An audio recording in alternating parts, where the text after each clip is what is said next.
어두운 새벽 5시 30분, 서울 종로구의 국민연금공단 지사 앞에 벌써부터 사람들이 줄을 서 있습니다. 그들의 손에는 상담 예약 번호표가 쥐어져 있고 얼굴에는 불안과 기대가 뒤섞여 있습니다. 오늘 이곳을 찾은 이들의 공통점은 1962년생부터 67년생 사이의 베이비부머 세대라는 것입니다. 이들은 지금 인생에서 가장 중요한 선택의 기로에 서 있습니다. 조기연금을 받을지, 정상수령을 할지, 아니면 연기연금을 노릴지 결정해야 하기 때문입니다. 이 선택 하나가 앞으로 20-30년 동안의 월연금액을 70만 원 혹은 100만 원 이상으로 결정합니다. 1년이면 600만 원, 10년이면 6천만 원이라는 어마어마한 금액 차이가 발생합니다. 오늘 영상은 바로 그 선택의 모든 것을 낭낭이 파헤쳐 드립니다.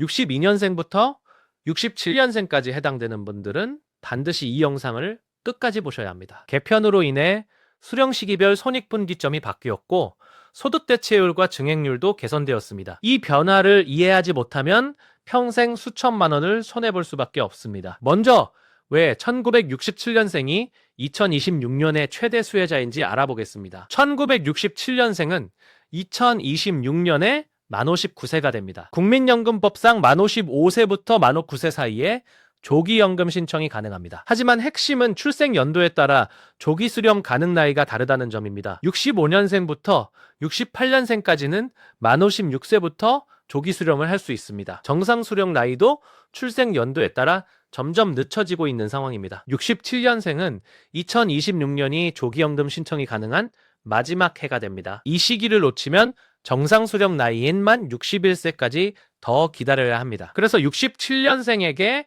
2026년은 단 한 번뿐인 골든타임입니다. 조기 수령을 하면 연금액이 일정 비율 감액되어 지급됩니다.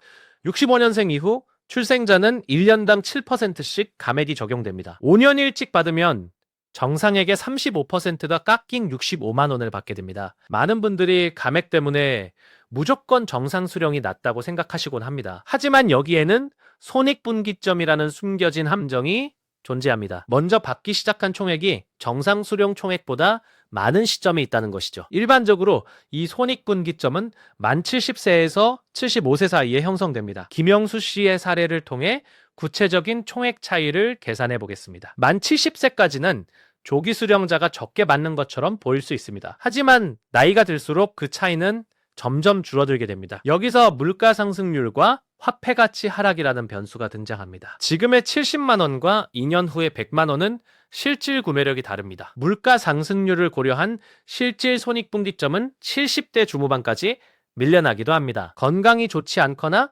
기대 수명이 짧다면 조기 수령이 절대적으로 유리합니다. 반대로 장수할 가능성이 높다면 정상 수령이나 연기연금이 현명합니다. 두 번째 핵심은 2026년 소득대체율 상향 조정 소식입니다. 소득대체율은 생애 평균 소득 대비 연금액의 비율을 의미합니다. 이 비율이 2026년부터 43%로 전격 인상되었습니다. 고작 3%라 생각할 수 있지만 평생 수령액엔 큰 차이를 만듭니다. 월 200만 원을 받는 사람에겐 20년간 2천만 원 이상의 차이가 생깁니다. 2026년 신규 수급자부터 이 개정된 소득대체율이 적용됩니다. 2025년에 받는 것보다 2026년에 받는 것이 더 이득일 수 있습니다. 향후 소득대체율은 47%까지 단계적으로 인상될 계획입니다.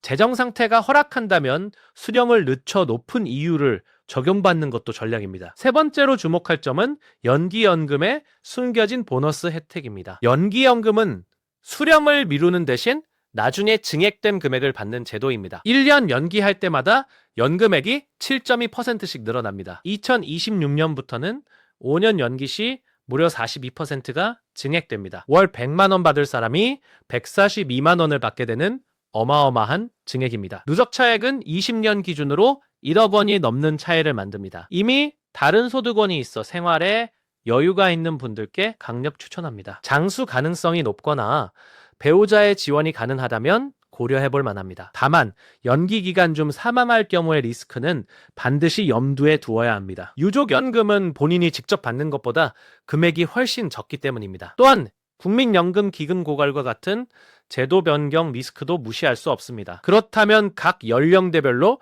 어떤 전략이 가장 최선일까요? 62년생과 63년생은 이미 정상 수령 시기에 도달한 분들입니다. 경제 활동을 지속 중이라면 일부 기간 연기를 통해 증액을 노려보세요. 64년생과 65년생은 2026년이 수령 개시의 중요한 시점입니다. 특히 65년생은 개정소득 대체율의 첫 수혜자가 될 수 있습니다. 66년생과 67년생은 아직 선택지가 가장 많이 남아 있습니다. 67년생은 2026년 조기 수령의 마지막 기회를 꼭 기억해야 합니다. 이제 구체적인 판단 기준 9가지를 정리해 드리겠습니다. 첫째, 현재 나의 재정 상태와 부채 상황을 먼저 점검하십시오. 당장 생활비가 급하다면 조기 수령이 현실적인 대안이 될 수 있습니다. 둘째, 본인의 건강 상태와 가족력을 냉정하게 평가해야 합니다. 건강에 자신이 없다면 일찍 받아두는 것이 확실히 안전한 선택입니다. 셋째, 배우자의 연금 수령 계획과 반드시 조율하시기 바랍니다. 한 명은 조기, 한 명은 연기하여 리스크를 분산하는 전략도 좋습니다. 넷째, 국민연금 외에 다른 노후 소득원이 있는지 확인하십시오. 다른 소득이 충분하다면 연기연금으로 노후 안정성을 극대화하세요. 오째, 자녀의 경제적 독립 여부와 큰 목돈 지출 계획을 고려하세요. 결혼자금 등 지원이 필요하다면 조기 수령이 도움이 될 수 있습니다. 육째, 미래의 물가 상승률과 경제 전망을 함께 살피셔야 합니다. 고물가가 예상된다면 지금 받는 연금의 실질 가치가 더 높을 수 있습니다. 일곱째, 연금 수령 시 발생하는 건강보험료 부담을 계산하십시오. 피부양자 자격 박탈로 인한 지역가입자 전환 여부를 꼭 체크하세요. 여덟째, 연금 소득에 따른 세금 문제도 잊지 말고 따져봐야 합니다. 연간 1,200만 원 초과 시 종합소득세 대상이 될 수 있습니다. 아홉째, 유족연금 지급 조건과 가족의 경제 상황을 고려하십시오. 마지막으로 국민연금공단의 전문 상담을 반드시 받아보시기 바랍니다. 개인마다 가입 기간과 소득이 달라 예상액이 천차만별이기 때문입니다. 홈페이지나 모바일 앱에 내 연금 알아보기 서비스를 적극 활용하세요. 전화 상담을 통해서도 다양한 수령 시나리오를 확인할 수 있습니다. 지금까지 62년생부터 67년생을 위한 2026년 가이드였습니다. 세 가지 선택지는 각각의 장단점이 매우 뚜렷하게 갈립니다. 조기 수령은 당장의 확실성을 주지만 평생 적은 금액을 감수해야 합니다. 정상 수령은 무난하지만 제도 개편의 특별한 혜택을 누리긴 어렵습니다. 연기연금은 큰 보너스가 있지만 건강과 시간이라는 도박이 필요합니다. 누구에게나 적용되는 단 하나의 정답은 존재하지 않습니다. 오직 각자의 상황에 맞는 최선의 선택만이 있을 뿐입니다. 아무 생각 없이 연금을 받는다면 평생 수천만 원을 손해볼 수 있습니다. 영상을 통해 얻은 지식이 여러분의 노후를 지키는 무기가 될 것입니다. 이 유익한 정보를 가족과 주변 친구들에게도 널리 공유해주세요. 같은 연령대 분들은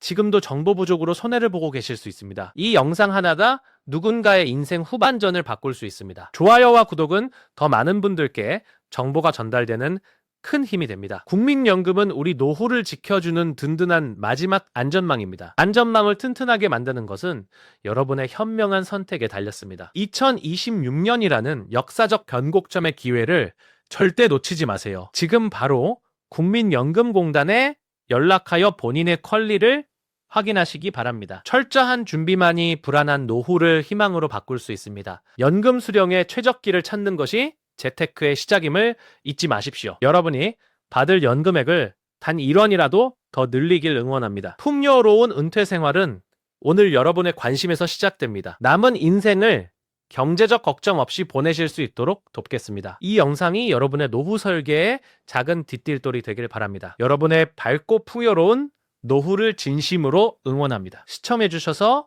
감사합니다.